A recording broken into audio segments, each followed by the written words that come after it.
고린도전서 12장 1절에서 11절 말씀 같이 읽습니다. 형제들아, 신령한 것에 대하여 나는 너희가 알지 못하기를 원하지 아니하노니 너희도 알거니와 너희가 이방인으로 있을 때에 말 못하는 우상에게로 끄는 그대로 끌려갔느니라. 그러므로 내가 너희에게 알리노니 하나님의 영으로 말하는 자는 누구든지 예수를 저주할 자라 하지 아니하고 또 성령으로 아니하고는 누구든지 예수를 주시라 할 수 없느니라. 은사는 여러 가지나 성령은 같고 직분은 여러 가지나 주는 같으며 또 사역은 여러 가지나 모든 것을 모든 사람 가운데서 이루시는 하나님은 같으니 각 사람에게 성령을 나타내심은 유익하게 하려 하심이라. 어떤 사람에게는 성령으로 말미암아 지혜의 말씀을, 어떤 사람에게는 같은 성령을 따라 지식의 말씀을, 다른 사람에게는 같은 성령으로 믿음을, 어떤 사람에게는 한 성령으로 병 고치는 은사를, 어떤 사람에게는 능력 행함을, 어떤 사람에게는 예언함을, 어떤 사람에게는 영들 분별함을, 어떤 사람에게는 각종 방언은 말함을, 어떤 사람에게는 방언을 통역함을 주시나니 이 모든 일은 같은 한 성령이 행하사 그의 뜻대로 각 사람에게 나누어 주시는 것이니라. 아멘. 고린도전서 73번째 시간입니다. 신령한 무당보다 평범한 성도가 됩시다. 우리가 조금 불편할 수 있는 이야기로 설교를 시작하려고 합니다. 미국의 라스베가스에 가면은 벨라지오 호텔이라는 곳이 있다고 그래요. 거기 가면은 한 회에 한 번 하는데 1,000만 원 정도 드는 분수 쇼를 한대요. 그거를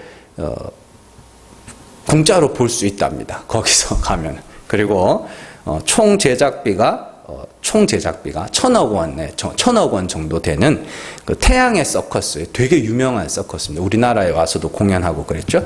그 서커스 공연도 거기 가면은 무료로 볼 수 있다고 이야기를 합니다. 그런데 이 호텔에 싱글룸, 제일 싼 방이 1박 숙박료가 얼마냐면 15만 원에서 20만 원 정도. 되게 싸죠. 그래, 이 정도만 부담하면 식사도 무료로 제공이 되고 그 비싼 분수 쇼도 본대요. 분수 쇼를 이렇게 보면 이게 방에서 음악이 나온대요. 방에서 음악이 나오고 창문으로 이렇게 분수 쇼가 되게 큰가 봐요. 그래서 그리고 막 태양의 서커스도 막 보고 그런데요. 자, 그러면은 14만 원. 이 싱글룸 하나에 14만 원이면 그거 받아가지고 그런 쇼들을 운영을 할 수 있겠는가? 그게 문제죠.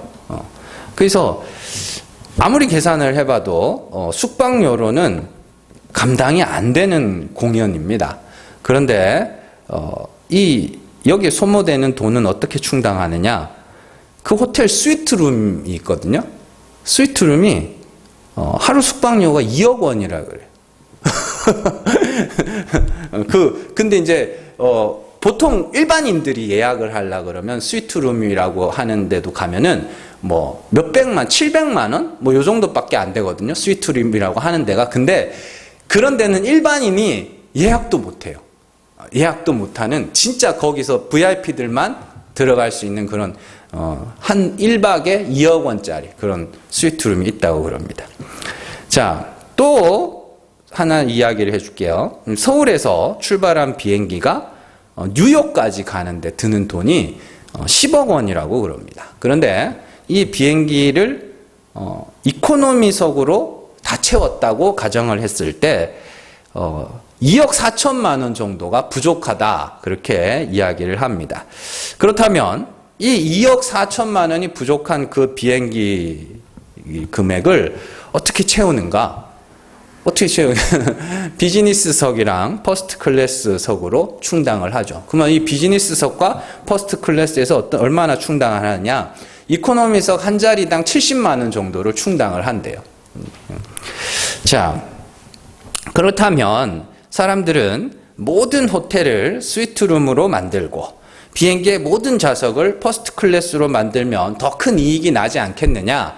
이렇게 이야기를 할 수 있습니다. 그러나 그렇게 모든 것을 VIP 위주로 만들어버리면 VIP들은 더 이상 퍼스트 클래스나 스위트룸을 더 이상 찾지 않는다고 이야기를 합니다. 왜냐하면 VIP들이 누리고 싶은 것은 좋은 시설이 아니라 남들보다 특별함이기 때문입니다. 남들보다 특별함을 누리고 싶은 거죠. 비슷한 맥락에서 예전에 그 방송에서 어느 여가수가 나와서 하는 이야기를 들은 적이 있습니다. 자신은 어릴 때부터 굉장히 빼어난 외모를 가지고 있었고 주변에 자기보다 예쁜 친구가 없었다고 그래요. 그리고 자기 스스로도 자신이 예쁘다는 것을 알고 있었습니다. 그래서 이 예쁜 외모를 가지고 내가 할 수 있는 게 뭐가 있을까 이렇게 고민을 하다가 내가 할 수 있는 건 이 예쁜 외모를 가지고 내가 할 수 있는 건 방송에 나가는 것밖에 없겠다. 그렇게 생각을 했어요. 그래서 방송국을 가서 이제 가수가 된 거예요. 가수가 돼서 가봤더니 이쁜 사람이 너무 많아요. 너무 많은 거예요. 자기의 세상, 자신의 세상, 자기 동네에서는 자기가 제일 예뻤는데 예쁜 사람들만 모인 곳에 갔더니 자신은 평범한 사람들이 평범한 사람 중에 하나가 되어버리더라는 것이죠. 자, 여러분들 사람들이 말하는 특별하다, 고급스럽다 이런 개념을 잘 이해해야 됩니다. 고급스럽다는 것을 정확히 정의하면 이렇다고 그럽니다.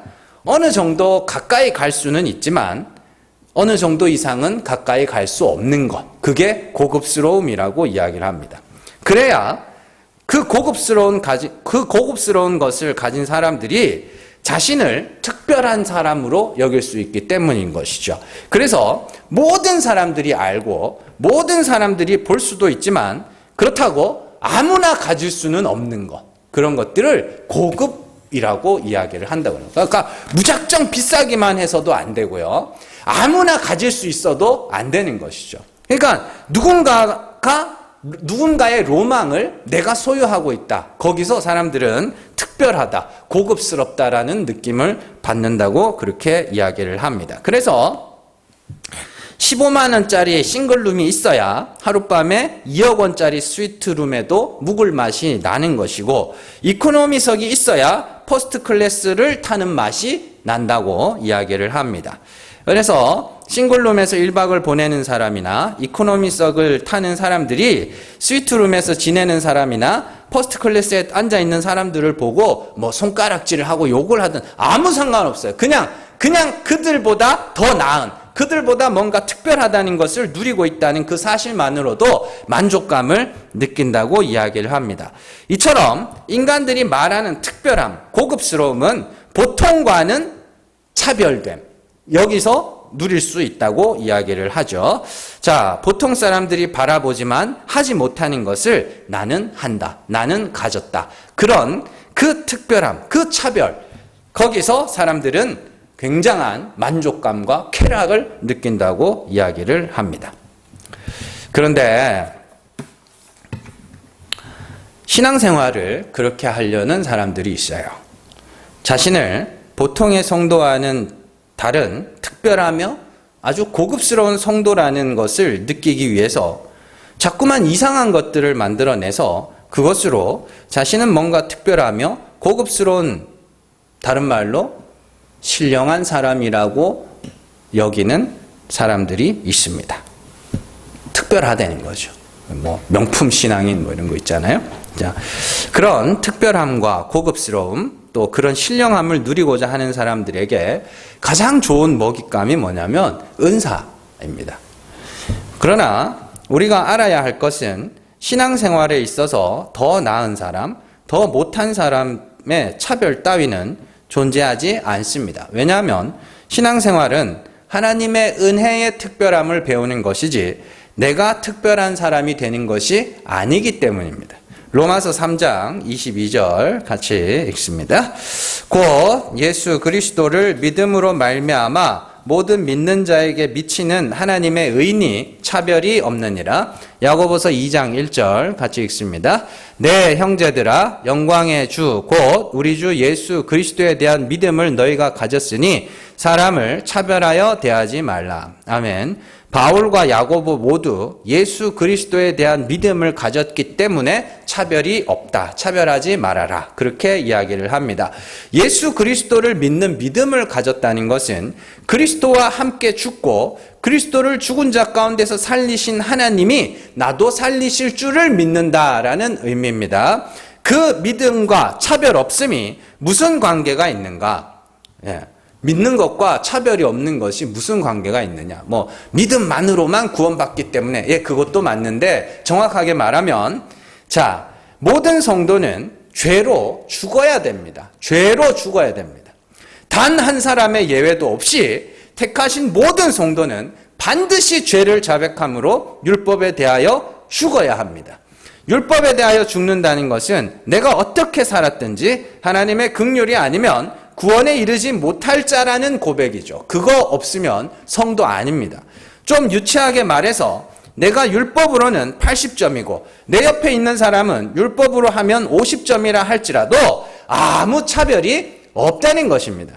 왜냐하면 하나님 앞에서는 80점이든 50점이든 다 빵점이기 때문에 그 사실을 알고 하나님의 긍휼을, 빵점의 자리에서 하나님의 긍휼을 구하는 자가 구원에 이를 수 있는 것입니다. 그렇기 때문에 성도는 죄로 죽은 나를 살리시는 하나님의 은혜의 특별함을 알아가며 그것을 찬송하는 자들이지 나의 특별함을 자랑하는 자가 되어서는 안 됩니다. 그러나 인간들의 고급화 전략, 차별화 전략이 교회 안에 침투하자 인간들이 자기들 스스로 자꾸만 어떤 차별을 만들어내더라는 거예요. 그리고 차별을 만들어내는 데 있어서 가장 많이 사용되는 것이 바로 은사라는 것입니다. 그래서 오늘 말씀에서 바울은 신령한 것에 대하여 알지 못하기를 원하지 않는다. 이렇게 이야기를 합니다. 오늘 말씀 한번 보세요. 1절입니다. 1절. 형제들아, 신령한 것에 대하여 나는 너희가 알지 못하기를 원하지 아니하노니. 이렇게 돼 있죠.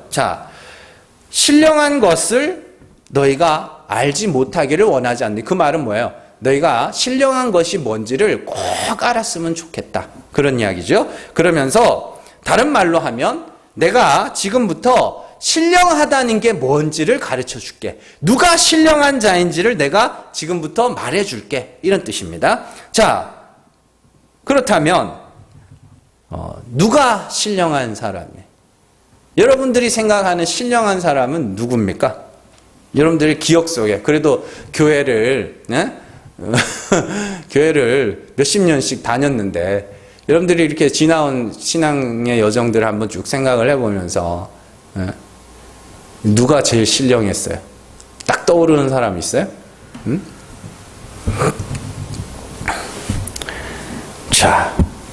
막 이렇게 옛날에 이제 예수 점쟁이들이 있었죠? 기도 받으러 가가지고. 그러면 꼭 사람을 이렇게 안 보고 이렇게 봐요. 이렇게 보는, 영이 어둡네, 영이 밝네, 이러면서 그런 사람이 있고. 또 어떤 사람은 바울의 영을 받았다. 베드로의 영을 받았다. 이거는 무당이잖아요. 진짜 무당이잖아요. 그죠? 그런 사람도 있고. 또 아니면 교회에서 아침부터 저녁까지 하루 종일 기도하고 있는 그런 사람들도 있었고요. 또 기도를 하도 열심히 해가지고 성대 결절에 걸려가지고 목소리가 안 나온. 이렇게 하는 거 있죠. 그 성대 결절 걸린 거거든요. 그리고 옛날에는 저 대학교 때 그런 사람이 있었어요. 자기가 양자를 하나 드렸어요. 양자를 하나 드려가지고 얘를 어떻게 가르쳤는지는 모르겠는데 초등학교 3학년생이었는데 성경을 달달달달 외우고 있어요. 성경 66권을 진짜 달달달달 외우고 있어요. 그거를 대학교 채플 시간에 와가지고 그걸 자랑을 하고 있더라고요. 어떤 사람이 신령한 사람 같아요? 2000년 기독교 역사가 여러분들 끊임없이 신령한 사람은 이런 사람이라고 모델을 제시해 온 거 여러분들 아십니까? 가장 대표적인 것이 로마 카톨릭에서 했던 성인 숭배 사상입니다. 성인 숭배 사상. 그래서 성인이라는 것은 곧 신령한 자의 모델인 것이죠. 그리고 그런 성인들을 모델로 세워놓음으로써 많은 성도들이 그 성인과 같은 삶을 살아가도록 만드는 것이 가톨릭의 성인 숭배 사상의 핵심이었습니다. 그래서 그들은 베드로도 바울도 다 성인이었다 이렇게 이야기를 하죠. 이는 실로 베드로와 바울이 무덤에서 뛰쳐나오게 만드는 행동인 것입니다. 요즘에도 이 시대의 리더 이러면서 그런 이상한 짓들을 하던데 그게 바꿔 말하면 신령한 자라는 뜻이에요. 그게. 자, 다시 오늘 본문으로 돌아와서 바울은 신령한 사람이 누군지 가르쳐 줍니다. 자, 2절 3절 한번 볼까요? 자, 너희도 알거니와 너희가 이방인으로 있을 때에 말 못하는 우상에게로 끈은 그대로 끌려갔느니라. 그러므로 내가 너희에게 알리노니 하나님의 영으로 말하는 자는 누구든지 예수를 저주할 자라 하지 아니하고 또 성령으로 아니하고는 누구든지 예수를 주시라 할 수 없느니라. 아멘. 이게 뭔 말인 것 같으세요? 자, 잘 보시면 자, 너희가 이방인으로 있을 때는 말 못하는 우상에게로 끈은 그대로 끌려갔다. 그러나 하나님의 영, 성령이 너희에게 임함으로 너희가 예수를 저주할 자라 하지 않고 성령으로 말미암아 예수를 주시라 고백하고 있는 지금 바로 너희가 성령을 받은 신령한 자다. 이 이야기를 하는 겁니다. 다시 1절에서 나는 너희가 신령한 자가 되기를 원해. 나는 너희가 신령한 것에 대해서 알았으면 좋겠어. 그런데 내가 신령한 자가 누군지 가르쳐 줄게. 그 신령한 자가 누구냐면 하나님의 영으로 말미암아 예수를 저주할 자라 하지 아니하고 또 성령으로 말미암아 예수를 주라 고백하는 너희가 신령한 자다. 그렇게 이야기를 하는 겁니다. 그러니까 신령한 자가 따로 있는 게 아니에요. 자, 그렇다면 바울이 말하는 신령한 자의 기준이 뭐냐? 자, 첫 번째로 신령한 자는요, 하나님을 아는 자들입니다. 자, 우리가 보통 주변에서 신령하다고 하는 자들은 다 대부분 자기가 신과 가깝다고 하는 자들입니다. 교회 밖에서 신령한 사람의 대표가 누구예요? 교회 밖에서. 무당이죠, 무당. 무당은 일반 사람들과 신 사이를 중재하는 역할을 합니다. 그러니까 신령하다는 것은 신을 알고 보통 사람들보다는 신과 더 가까운 관계를 유지한다는 것이죠. 그러나 하나님은 택하신 자 외에는 하나님을 계시하지 않으세요. 자, 고린도전서 2장 8절에서 10절 같이 읽습니다. 이 지혜는 이 세대의 통치자들이 한 사람도 알지 못하였나니 만일 알았더라면 영광의 주를 십자가에 못 박지 아니하였으리라. 기록된 바 하나님이 자기를 사랑하는 자들을 위하여 예비하신 모든 것은 눈으로 보지 못하고 귀로 듣지 못하고 사람의 마음으로 생각하지도 못하였다 함과 같으니라. 오직 하나님이 성령으로 이것을 우리에게 보이셨으니 성령은 모든 것 곧 하나님의 깊은 것까지도 통달하시느니라. 자, 갈라디아서 4장 6절에서 9절 같이 읽습니다.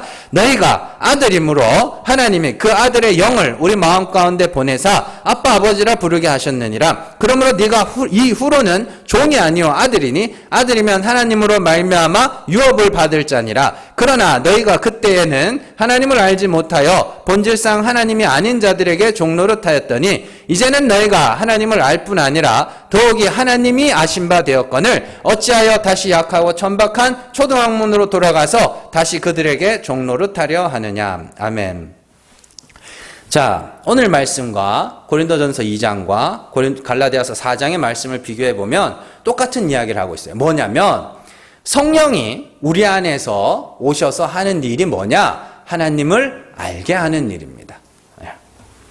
또한 성령은 하나님의 택하신 자들에게만 임하기 때문에 성령을 받아 하나님을 알게 된 자들은 하나님도 그들을 아신다라고 이야기를 합니다.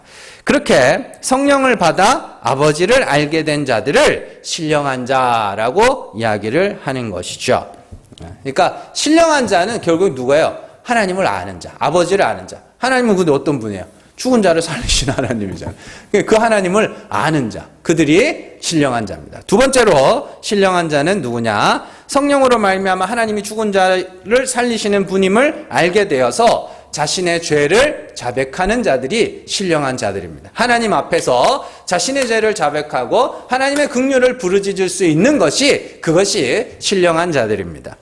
자, 소위 신령한 자들이라 일컫는 그 교회 밖의 무당이나 교회 안의 무당들이 하는 짓을 보면 제일 역겨운 모습이 뭐냐면 자신의 하는 일이 모두 하나님의 뜻이다라고 이야기를 하는 거예요. 그래서 내가 하는 일은 하나님의 뜻이기 때문에 무조건 옳다라는 것입니다. 최근에 그 브라질에 있는 돌라라 오아시스라는 그 이상한 사이비 교주를 보고 제가 되게 놀랐어요. 거기서 조그만 한 10살이나 됐을래나? 뭐 조그만 애가 그 교주를 보고 우리 낭군님이라고 그래요. 우리 낭군님 이러면서 내가 낭군님 애를 낳아줘야 된대. 그 조그만 애가. 내가, 야, 지금 미쳤다. 저거 완전. 응? 근데 그 사람들이 멍청해서 그러는 것 같으세요? 아닙니다. 신령해 보이거든요. 뭔가 신령해 보이거든요. 뭔가 특별해 보이거든요. 그러니까 거기서 홀랑 넘어가는 거예요. 바보들이 신령한 게 뭔지를 몰라서 그래요. 신령한 게 뭔지를. 인간들은 신령해 보이는 사람들이 하는 일은 다 옳아 보이고 또한 스스로를 신령하다고 하는 사람들은 자기가 하는 모든 일이 다 하나님의 뜻이기 때문에 옳은 일이라고 자기를 추켜 세웁니다. 그러나 성령은 자신의 하는 모든 일이 하나님의 뜻이라 말하지 않고 도리어 하나님의 자기의 삶 가운데서 자신의 죄를 보게 하시고 자백하게 하는 거예요. 뭔 말인지 아시겠어요?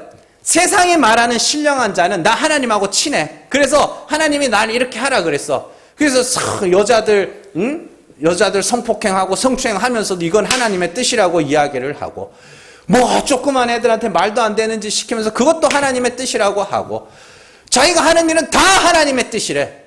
근데 진짜 신령한 자는 성령에 의해서 뭐 하네요?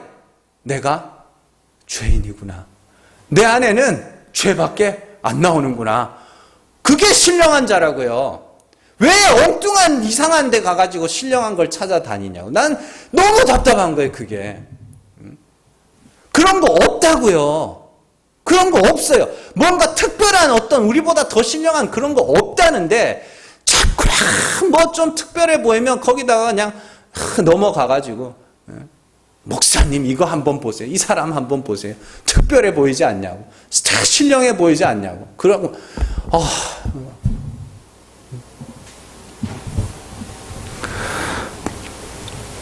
마키아벨리가 이제 쓴 군주론이라는 책이 있습니다. 거기서 임금에게 요구되는 가장 큰 덕목이 뭐냐면 신령함이에요. 신성함. 신적 권위를 가진 임금을 사람들은 제일 두려워하고 제일 존경한대요. 그러나 그런 것들은 없습니다. 인간들이 지어낸 신령함일 뿐입니다. 진짜 신령함은 성령에 의해서 수시로 자신의 죄를 발각당하고 자신의 죄를 자백하며 정말로 하나님의 긍휼하심만을 부르짖는 그 자들이 진짜로 신령한 자입니다. 자, 오늘 말씀에서 또 나오죠. 3절 마지막에 3절 하나님의 영으로 말하는 자는 누구든지 예수를 저주할 자라 하지 아니하고, 제가 이거는 수차례 말씀을 드렸습니다. 예수를 저주할 자라 하지 않는다는 게 뭐예요? 예수 그리스도께서 십자가에 못 박히셔서 죽으셨죠. 그래서 율법에 의하면 나무에 달린 자는 저주를 받아 죽은 겁니다. 그러면 그리스도께서 저주를 받아 죽으셨네요. 그런데 그 저주가 원래는 내게 떨어져야 되는, 내 죄와 허물로 말미암아 받으신 저주이기 때문에 그건 내게 떨어져야 하는 저주임에도 불구하고 그걸 예수를 보고 저 사람은 저주받아 죽었구나 하는 건 그 예수 그리스도는 나와 아무 상관없는 거예요. 내가 저주받을 죄인임을 고백하는, 하나님의 영으로 말하는 자는 예수를 저주할 자라 하지 아니하고 내가 저주받을 죄인임을 고백하게 된다라는 말이 이 3절 안에 들어있는 겁니다. 자, 골로새서 2장 11절에서 12절 같이 읽습니다. 또 그 안에서 너희가 손으로 하지 아니한 할례를 받았으니 곧 육의 몸을 벗는 것이요 그리스도의 할례니라. 너희가 세례로 그리스도와 함께 장사되고 또 죽은 자들 가운데서 그를 일으키신 하나님의 역사를 믿음으로 말미암아 그 안에서 함께 일으키심을 받았느니라. 아멘. 똑같은 이야기예요. 그리스도와 함께 장사되고 죽은 자 가운데서 그를 살리신 하나님의 역사를 믿음으로 말미암아 그 안에서 함께 이미 일으키심을 받았다. 자, 이처럼 성령으로 말미암아 하나님을 알고 하나님이 살리셔야 할 죽은 자로서 자신의 죄를 자백하는 자들이 진짜 신령한 자입니다. 그러니까 여러분들 신령한 자가 누구예요? 그러면 하나님이 죽은 자를 살리시는 이심을 믿고, 그죠? 그리고 하나님이 살리셔야 할 죽은 죄인으로서 주의 긍휼하심을 구해요. 그래서 할 때 난 죄인이라 별로 할 말도 없다고, 난 죄인이라 하나님이 불쌍히 여겨 주셔야 하는 죄인이라고 그렇게 하는 그 사람이 진짜 신령한 사람이라고요. 내가 기도하는 중에 하나님의 음성이 들려서 이렇게 했다. 그거 자기 상상이에요. 그러니까 좀 제발 이상한 거 쫓아다니지 마세요. 진짜로.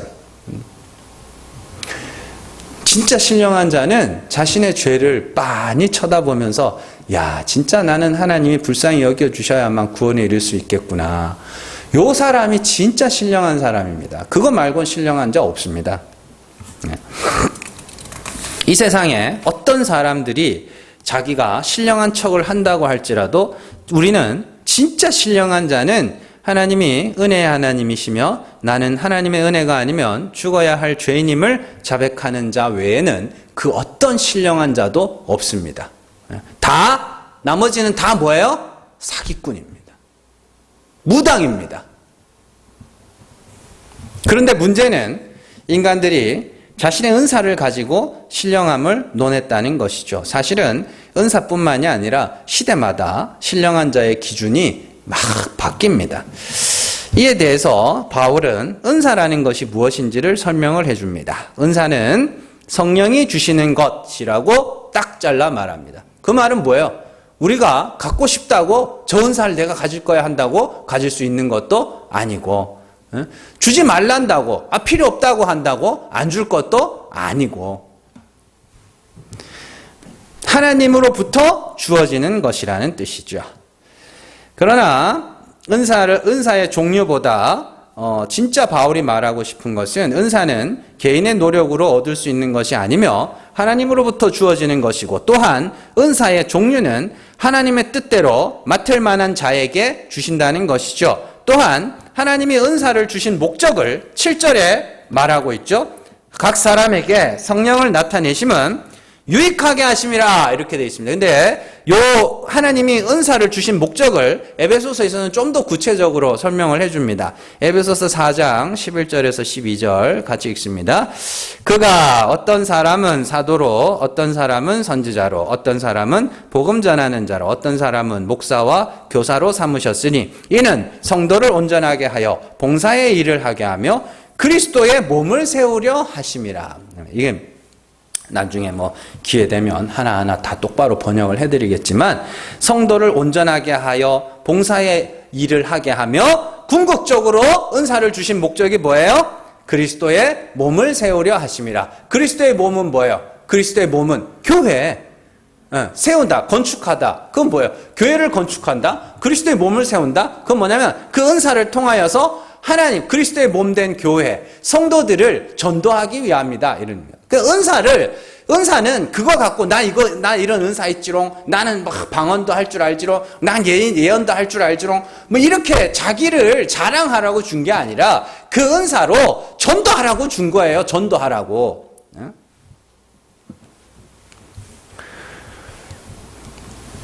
그러니까 은사는 하나님이 주신 목적대로 복음을 전하기 위해서 사용해야 합니다. 바울이 신령한 자에 대한 이야기를 하면서 은사의 이야기를 꺼내는 이유는 그들이 자신들이 받은 은사로 누가 더 신령한가를 자랑하고 있었기 때문이죠. 인간들은 뼛속까지 스며들어 있는 경쟁의식이 아주 그냥 이런 모양으로 나타나고 있는 그런 것입니다.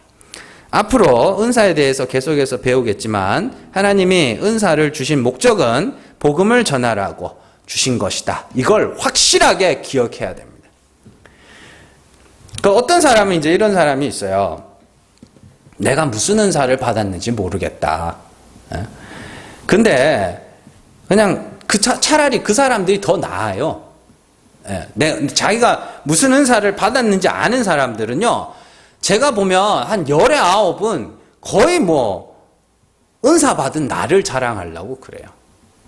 그러니까 하나님 복음 전하라고 은사 줬는데 택한 자 찾아내고 전도하라고 은사를 줬더니 그거 갖고 내가 이런 은사를 받았다고 사람들 앞에 은근히 자랑하는 거예요. 제일 꼴같자는 게 방언한다고 이제 방언 못하는 사람들 무시하는 거예요. 그러니까 아주 그냥 꼴같잖아 가지고 저거 너무 그냥 막 상종하고 싶지가 않아요. 그런 사람들은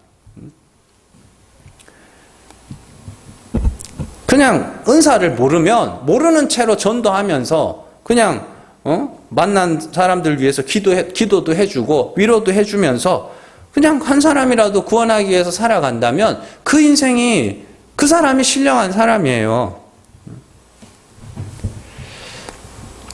여러분들, 기독교에는 다른 성도들과 차별되는 고급스러움이나 특별함 같은 것은 존재하지 않습니다. 남들과는 다른 더 신령한 어떤 것이 존재하지 않습니다. 모든 성도들이 다 신령한 자이고 모든 성도들 그리스도를 주라 고백하며 예수를 저주할 자라 하지 아니하고 내가 저주받을 죄인임을 고백하는 모든 성도들이 다 특별하며 모든 성도들이 다 고급이며 모든 성도들이 다 하나님의 아들들이기 때문에 더 낫고 더 신령하고 나는 하나님하고 더 친해, 나는 하나님하고 더 가까워, 이런 사람이 없습니다. 자, 성령을 받아 하나님을 알고 내 죄를 자백하며 하나님의 은혜를 선포하는 우리가 특별한 성도들이며 신령한 성도들인 것을 잘 기억하세요. 세상이 말하는 신령함과 바울이 말하는, 성경이 말하는 신령함이 뭔지를 여러분들이 잘 구분할 수 있어야 됩니다. 그러니까 보시고 자기가 뭘 했네, 기도를 얼마나 많이 했네, 뭘 경험을 했네, 뭘 봤네, 이런 사람들은 그냥 조금 멀리 하시는 게 좋아요. 멀리 하시는 게 좋고 그냥 난 죄인이라 난 십자가 아니면 아무것도 아니지, 이런 사람들하고 가까이 지내세요. 그들이 진짜 신령한 사람이니까.